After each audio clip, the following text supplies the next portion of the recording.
안녕하십니까, 오당입니다.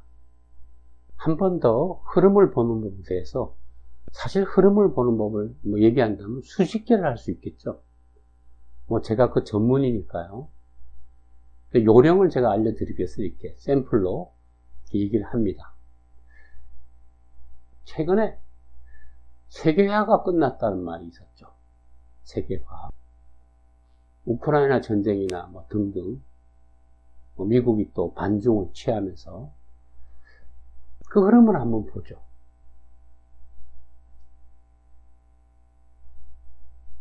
저번에도 세계화 관련해서 중국 얘기를 했죠, 그죠?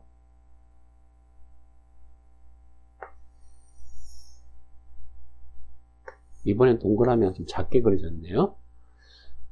세계화는요, 1994년에 WTO가 만들어지면서, 그 전에 가트라고 있었어요. 관세 및 무역에 관한 일반 협정이라고, 가트.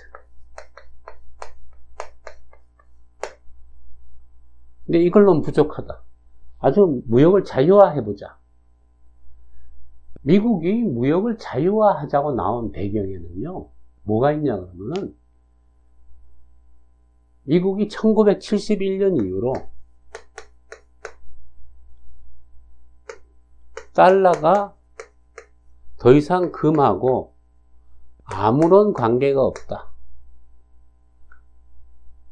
그냥 달러를 막 찍어내기 시작한 거죠. 그 전에 미국이 달러가 부족해서 고생했거든요. 금 보유량만큼 달러를 찍을 수 있었기 때문에 금 본위제라고 하죠. 달러 금 본위제, 본위제. 글씨가 참 별로 안 좋네, 그죠? 이게 끝난 거죠, 이제. 그 다음부터 이제 돈이 필요하면 막 찍어요. 미국이 그 바람에 돈을 막 찍는 바람에 또 월남전에서 패배하고요. 미국이 스태그플레이션이 왔죠. 또 유가 급등. 그러면서 계속 돈을 찍었다가 말았다가 이제 했는데, 미국 연준이요. 이제 돈을 어떻게 공급해야 될지 갖다가 세월이 가니까 이제 아주 스킬이 생겼죠. 그러다 보니까 미국의 자본이 넘치게 됐어요. 미국이 부강해지니까 전 세계로 투자를 해야 되고, 미국은 이제 제조는 안 하고 이런 식으로 금융으로 가기 시작했죠. 기술과 금융. 그러면서 전 세계를 놓고 한번 판을 돌리면서 우리 돈을 한번 돌려서 또 우리가 좀 잘 살아보자.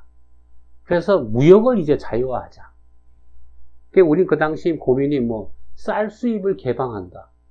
농민들 상경 시위하고 난리가 났지만, 사실 그런 문제는 지금 와서 보면 큰 문제가 아니었죠. 그죠?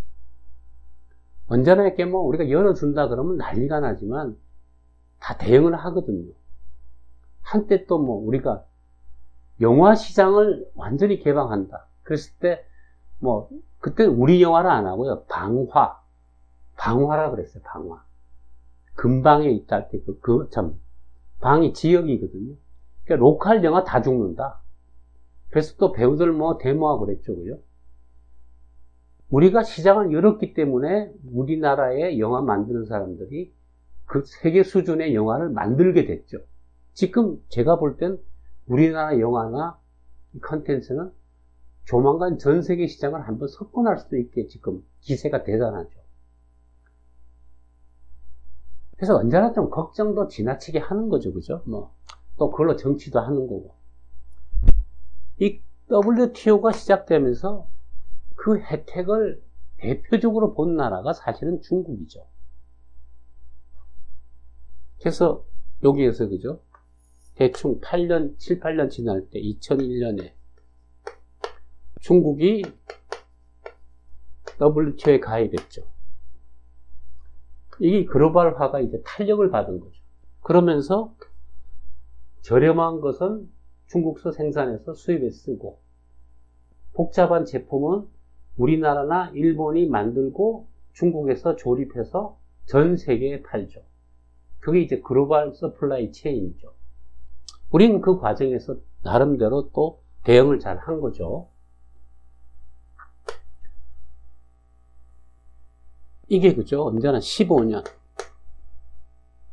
94년에 15년 하면은 2009년이 되겠죠. 요 무렵에 미국 금융위기가 터집니다. 금융위기. 저는 미국 금융위기가 왜 터졌냐 생각해보면요. 미국 내에 자본이 너무 많아지고 전 세계적으로 흘러다니다가 위험 관리를 실패한 거죠. 쉽게 말하면 돈이 너무 싸서 돈이 너무 많아서 이제 거기에 뭐 별의별 파생 상품을 붙여서 하다 보니까 뻥 하고 터진 거죠. 근데 깜짝 놀란 거는 미국이 더 싼 돈, 즉 양적 완화라고 하는 오히려 또 한 수 더 떠서 아주 돈을 갖다가 이제 연준이 직접 찍어버렸죠. 그죠? 이때부터 이제 이상한 세상이 시작된 거죠. 이게 15년간의 일인데요. 생각해 보시면은 2024년이 90년에 30년 뒤죠. 저는 글로벌화가 2024년에 가서 사실상 이제 한동안은 글로벌화가 오히려 좀 후퇴할 것이다. 자, 요 중간 한번 보죠. 중간. 더하기 8하면 그죠? 2017년. 이게 누굽니까? 이게 트럼프잖아요. 그래서 미국의 일자리 다 뺏겼다. 미국이 양극화가 되고 일자리 다 뺏겼다. 이거 다 중국 놈들 때문이야. 저는 말도 안 된다고 봐요. 지네가 벌린 판이죠. 그래서 트럼프가 미국 내에서 중국 때문에 우리가 망했다. 자, 제조업 다 문 닫고, 그죠? 그러니까 일반 미국 시민들은 일자리 잃으면서 맞아, 중국 때문에 그래. 저번에 얘기했지만 차이나 프라이스 때문에 그래. 차이나 프라이스 때문에 그래. 이런 악감정에다가 결정적으로 부채질하는 사건이 또 하나 등장하죠. 그게 뭐냐면 2020년에 있었던 코비드-19.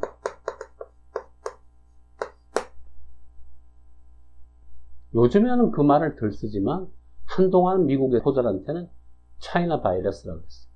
유럽에서도 그러고요. 그러니까 사람들은 뭔가 핑계를 댈 게 필요한 거죠.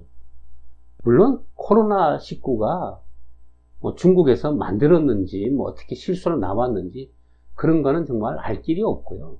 아무튼 중국 무안에서 터졌잖아요.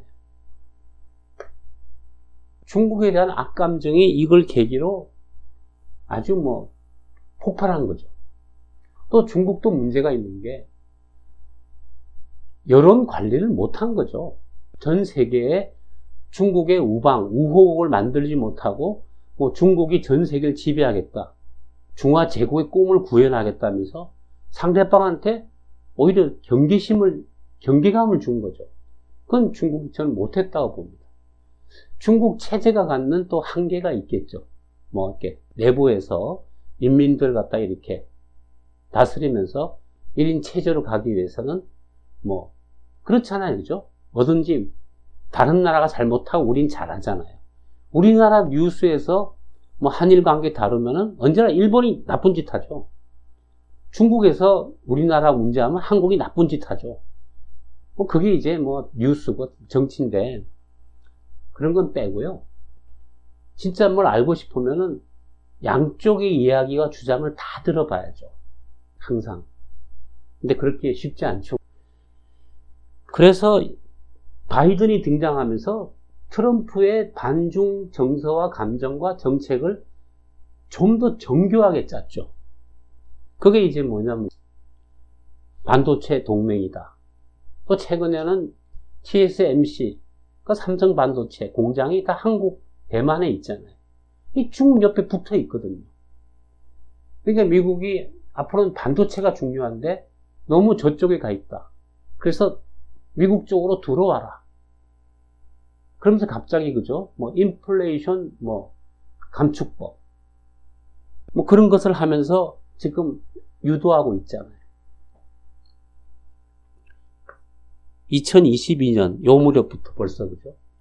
지금 점점 글로벌화, 사실은 어떤 면에서는 글로벌화가 좀 깨지고 있는 근본 원인은 미국이 중국을 너무 키웠다가 이제는 겁이 나니까 이렇게 엔티로 이렇게 막으려고 나서는 것이 그 글로벌화가 이제 역행하는, 또 그러면서 우크라이나 전쟁에서 러시아가 또 엉뚱한 짓을 했잖아요. 그죠?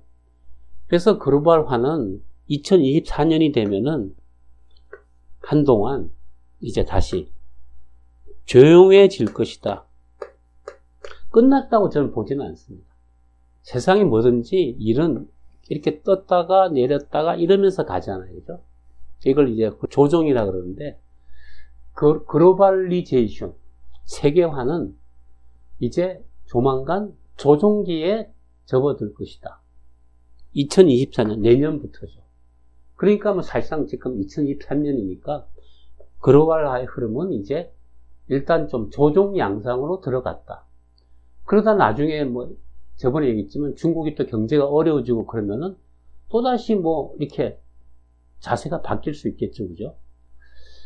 아무튼 이렇게 미국이 주도하는 세계죠. 미국이 뭐 지네가 자원과 돈이 많으니까 무역도 자유화해서 뭐 시장을 개척해 보려고 그러다가 중국을 한동안 정말 달콤하게 빨아먹었죠. 저렴한 물건. 그래서 미국의 이렇게 하층, 좀 중산층 이하 사람들이 저렴하게 중국 물건을 막 썼죠. 그러다가 이걸 막히면은 미국의 물가가 올라갈 거 아니에요. 지금 사실 미국이 중국을 경제적으로 제재하는 건 한계가 있고요. 우리도 생활 깊숙이 중국 물건들이 깊숙이 들어와 있기 때문에 우리도 뭐 섣불리 뭐 중국과 뭐 이렇게 할 수 있는 입장은 아니죠. 그렇기 때문에 그죠? 글로벌을 알아봤는데 이런 식으로 한 바퀴 도는데 60년이 걸린다. 글로벌화가 본격화됐다. 이제 글로벌화가 본격적으로 새하기 시작했다. 2024년부터. 또 사이에 새로운 길을 찾아가겠죠. 그래서 그죠? 예측하는 법은 60년을 사이클로 해서 30년이 지나면 반대되는 흐름이 온다. 쉽잖아요. 그죠? 이 자리와 이 자리는 반대니까. 그렇기 때문에 예를 들면 지금 이걸 보시는 분이 나 진짜 인생 거지 같아서 못 살겠다. 2023년부로 난 더 이상 바닥이 없다. 진짜 바닥이다. 그러면 30년 전에 한번 돌이켜 생각해 보십시오. 1993년이나 또 2053년. 가령 지금이 정말 그렇다 그러면은 2053년에 가서 지금 바닥인 분은 인생 최고의 또 자리에 가 있겠죠. 이게 돌고 도는 거죠. 그래서 세상 만사 물레방아처럼 돌고 도는 거죠. 자, 여기까지 하겠습니다. 구독, 알람, 좋아요 부탁드립니다.